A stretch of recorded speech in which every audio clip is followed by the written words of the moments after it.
Hi Finbarr, welcome to the Breakbulk.news stand here at AntwerpXL. And for our readers and listeners at home, maybe you can tell them your name and what you do. But I'll come back to you about the different companies you work for in a sec. So just your name for now and what you do. I'm Finbarr Cleary. I work with XELLZ Ireland. We're a joint venture company with XELLZ Netherlands. And we are specialising in project management of offshore wind energy projects, hopefully off the coast of Ireland in the near future. And what is your particular role then with XELLZ? My role is CEO of Ireland and to connect up with our Dutch office to introduce the operators and the stakeholders in Ireland, and we work together from there. And I know you wear many different hats, so maybe you can talk us through about some of the other organisations that you're involved with. I suppose my history has been in the project, freight forwarding, supply chain business all through my career, where now I'd like to give back to my industry as well, and I work with, I'm involved with Chartered Institute of Logistics and Transport, and I have been president in Ireland of the Institute, and also international vice president for 5 years. At the moment, my role within the Institute is International Business Forum chairman, and we hope to link up business around the world in our branches with one another. So that's where we're coming from there. Okay, so but it's all very it's all very much logistics based. That's the industry you know. And what's your favorite part about working in the logistics industry? I think, as I say, there's no day is the same. There's always something interesting. There's always new opportunities, contacts we make, and I am very comfortable in networking with different cultures. And as Ireland is a small country, and we are able to network with many cultures around and learn from them how they do business, how they interact with one another, and we come back and learn from that, and they learn from us, and they see Ireland in a different light and raise the profile of Ireland within our international colleagues around the world, from China to North America, Africa, South America or Australia. And do you yourself then travel a lot to all of these countries? Before COVID, I've travelled. Really, I started travelling back in 1985, and at the start was only the continent, like France or Germany and Italy, Spain. But then we expanded our business into the Far East, and from 2000 was Russia and China. And China I've been to China many times since 2010. And I have a very great network in China, and from all the different branches, and with some of the government departments in the provinces in Shanghai, Ningbo, Chengdu, Shenzhen, and Hong Kong. And that's where I went to develop with them from logistics, supply chain, but also in sourcing product for Chinese companies to bring to Europe, or Irish companies especially bring to China. And we work in that space as well.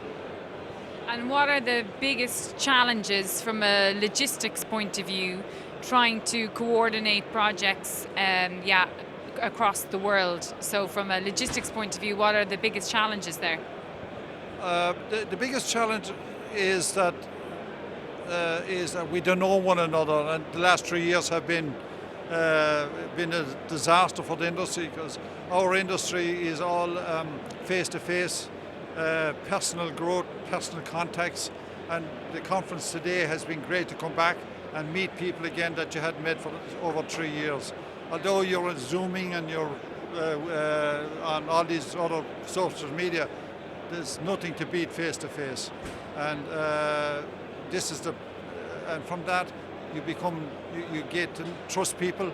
You trust them then with your business, and they trust you with their business. And this is the real benefit of what we are doing within our networks and within meeting again.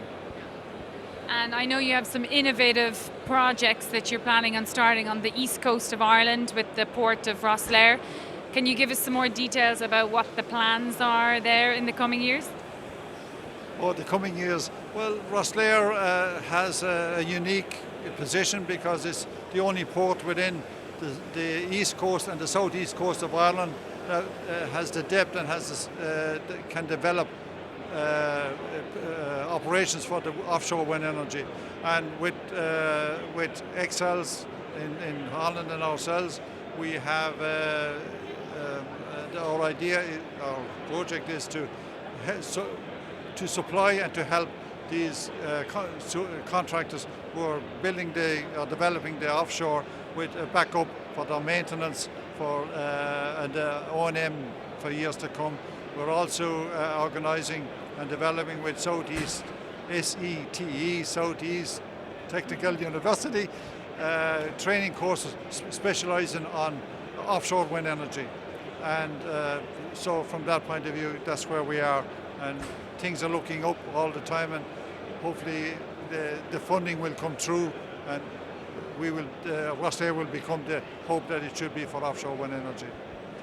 And from an offshore wind energy development point of view, what are the plans? Are there plans for 10, 20 wind farms around Ireland? Or between Dundalk to the southeast coast of Waterford, there's 16 projects at the moment they're working on, and as they work through, if 8 or 10 comes through, there'll be massive business for Rosslare for the next 25 to 30 years, and employment within the area. For the first part of it will be the installation of the offshore wind turbines, but then you have to back up for maintenance, supply chain, the crewing of all this. So Rosslare and the southeast coast will be really benefit from that development. Okay. That's it. No, that's it. And what are you hoping to get out of? We're almost done. What are you hoping to get out of being at an exhibition like AntwerpXL? Is it that face-to-face communication again? It's the face-to-face networking, eyeballing people that you know over the years, and listening to what they have developed and what they're doing and what we are doing. And okay, you read it in the newspapers or whatever, but you learn so much on a face-to-face situation. And by travelling to different countries and different areas, this is where you benefit.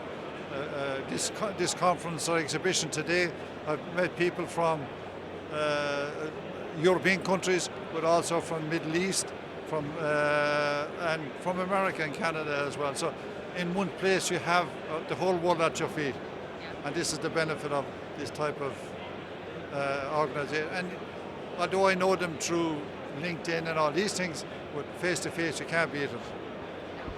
And last question about social media, because we've been asking our other interviewees what social media platforms you use on a personal and a professional basis and why. Okay. I think LinkedIn is the platform I really go for. I do need, although I'm saying that, but I do need to upgrade my own LinkedIn page. But there's great network, there's great information from that end. I'm not really a great follower of other. Okay, you have email but I'm not really following in other areas. But LinkedIn, I feel, is the business network, and that's a very, very positive, and I have gained a lot of connections and developed business from that space. Within, say, with the Far East, and especially China, you're on more WeChat, they use it, and you use that as your connections with your business network and your private network as well. But for the rest of the world, it's really LinkedIn has been very beneficial. And is there like a LinkedIn equivalent in China? Because I know they use WeChat a lot, but WeChat's more like the Chinese WhatsApp, right? But do they also use a type of a LinkedIn social media platform? Yes, the bit I'm experiencing that you have your own networks within WeChat, and you join up with those and you develop from there, or you have your own group from the companies you deal with, and you link. You have your like a WhatsApp group. You have a WeChat group within special areas, and from that, and the Chinese are using WeChat now, like LinkedIn or like Facebook or like email. You're asked now send the information by WeChat, not by email anymore. So they have progressed into that scene. And are you able to access WeChat from Ireland and use that, or how do you communicate? Is it via email or? I connect from Ireland. I'm on the WeChat network, and I've no issues with that. And if you have a language problem, you have Google Translate, or you have WeChat Translate, or else you ask somebody to specialize. But the networks that I've involved with, you're learning a lot about China, and you're learning what's happening there, and you're able to bring business ideas to them and share your information, and it's very beneficial from there then. Okay. And any upcoming exhibitions that are happening in Asia that you're planning on attending? Actually, yes, I'm going to Perth in Australia at the end of this month. It's the Chartered Institute of Logistics and Transport International, AGM, so on the end of October. I'd love to be able to get to some of the Breakbolt conference in Malaysia or in Central Asia as well, which I have a lot of contacts.